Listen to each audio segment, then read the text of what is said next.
आज के इस वीडियो में हम लोग देखेंगे कि उत्तल दर्पण और अवतल दर्पण में क्या अंतर है। ये क्वेश्चन जो इतना मोस्ट वीवीआई क्वेश्चन है कि इसको जो है बिहार बोर्ड में पूछते रहता है। ठीक है, तो चलिए देखते हैं इनको। क्वेश्चन क्या है हम लोगों का? क्वेश्चन है सर कि उत्तल दर्पण और अवतल दर्पण में अंतर, यानी उत्तल दर्पण और अवतल दर्पण में हमें अंतर बताना है। ठीक है, तो एक साइड हम लोग लिख लिए, इनको लिखना है कैसे? हम जगह के अभाव के कारण हम थोड़ा कम ही लिखे। ठीक है, इनको लिख दीजिएगा कि उत्तल दर्पण और अवतल दर्पण में जो है निम्नलिखित अंतर है जो कि इस प्रकार है। ठीक है, तो एक साइड लिखे हम उत्तल दर्पण, एक साइड क्या लिखे हैं? उत्तल दर्पण लिखे हैं, और दूसरे साइड लिखे हैं सर अवतल दर्पण। ठीक है, तो पहले उत्तल दर्पण के बारे में लिख देंगे इधर, और इधर जो है अवतल दर्पण के बारे में लिख देंगे। तो चलिए लिखते हैं। उत्तल दर्पण के बारे में पहला पॉइंट क्या लिखा है? उत्तल दर्पण के बारे में, उत्तल दर्पण के पहला पॉइंट क्या है कि उत्तल दर्पण का, ठीक है, उत्तल दर्पण की प्रावर्तक सतह उभरी रहती है। प्रावर्तक सतह क्या होता है इस बात को हम बता चुके हैं। ठीक है,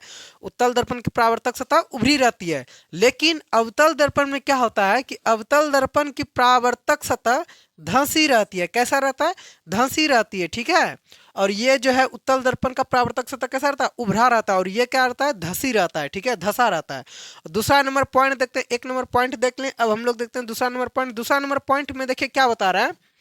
दूसरा नंबर पॉइंट है कि उत्तल दर्पण का फोकस काल्पनिक होता है। उत्तल दर्पण का फोकस क्या होता है? काल्पनिक होता है। ठीक है, उत्तल दर्पण का फोकस काल्पनिक होता है। और इधर देखिए अवतल दर्पण का फोकस, अवतल दर्पण का फोकस क्या होता है? वास्तविक होता है। क्या होता है? वास्तविक होता है। ठीक है, जो हमें आभास हो, ठीक है, जो हमें आभास हो, ठीक है, उसे यानी कि डॉट डॉट डॉट डॉट के थ्रू दिखाते हैं, उसी को हम लोग क्या बोलते हैं? काल्पनिक बोलते हैं। और जो एकदम पूरा हमें दिखाई पड़े साफ साफ, उनको क्या बोलते हैं? हम वास्तविक बोलते हैं। ठीक है, अब अगला टॉपिक देखते हैं।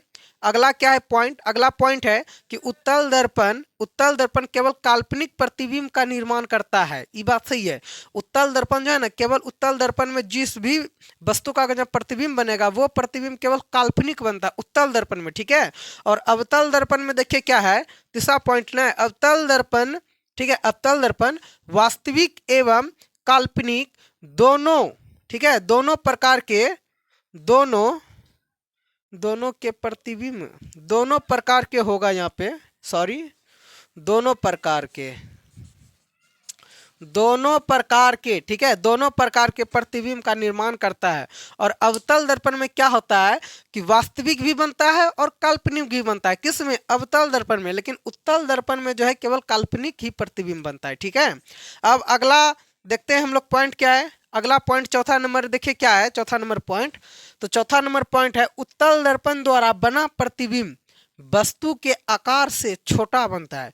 उत्तल दर्पण में जो है जब भी किसी भी वस्तु का प्रतिबिंब जो बनता है तो हमें छोटा दिखाई पड़ता है, तभी ना उसका जो उपयोग हम लोग गाड़ियों के साइड मिरर के रूप में करते हैं, उत्तल दर्पण का उपयोग। लेकिन अवतल दर्पण में क्या होता है, देखिए इनको गौर से, 4 नंबर पॉइंट है, अवतल दर्पण द्वारा बना प्रतिबिंब वस्तु के आकार से बड़ा भी बनता है, छोटा भी बनता है और बराबर भी बनता है। ठीक है, लेकिन अवतल दर्पण में क्या होता है कि वस्तु के पोजीशन पर डिपेंड करता है। ठीक है, किस स्थिति में वस्तु रखा गया उस हिसाब से अवतल दर्पण में प्रतिबिंब बनता है, छोटा भी बनता है, बड़ा भी बनता है, बराबर भी बनता है। ठीक है, अब देखिए अगला पॉइंट क्या है, पांचवा नंबर पॉइंट है कि इसे अपसारी दर्पण भी कहते हैं, इसे अपसारी दर्पण कहते हैं। ठीक है, और इधर देखिए अवतल दर्पण में क्या लिखे है, इसे अभिसारी दर्पण कहते हैं, इसे अभिसारी दर्पण करते हैं। ठीक है, अभिसारी क्या होता है और अपसारी क्या होता है इस बात को हम बता चुके हैं। ठीक है, तो उम्मीद करते हैं कि आपको उत्तल दर्पण और अवतल दर्पण में अंतर समझ में आया होगा। अगर जो आपके एग्जाम में आता है तो डायरेक्ट इन सारे पॉइंट को आप छाप दीजिएगा, एक भी नंबर नहीं कटेगा। ठीक है, इतना तो लिखने आता नहीं होगा, बोलेगा कि अवतल दर्पण और उत्तल दर्पण में किन्हीं 3 अंतर को बताएं या स्पष्ट करें, तो 3 अंतर लिख देना है, लेकिन हम तो आपको 5 अंतर बताएं। ठीक है, तो अपने हिसाब से अपने अकॉर्डिंग वो कर लेना है। इसी तरह के वीडियो देखने के लिए प्लीज़ हमारे चैनल को एक सब्सक्राइब कर दीजिए और इस वीडियो को एक बार लाइक कर दीजिए और अपने दोस्तों के साथ भी शेयर कर दीजिए ताकि उनका भी कुछ हेल्प हो सके।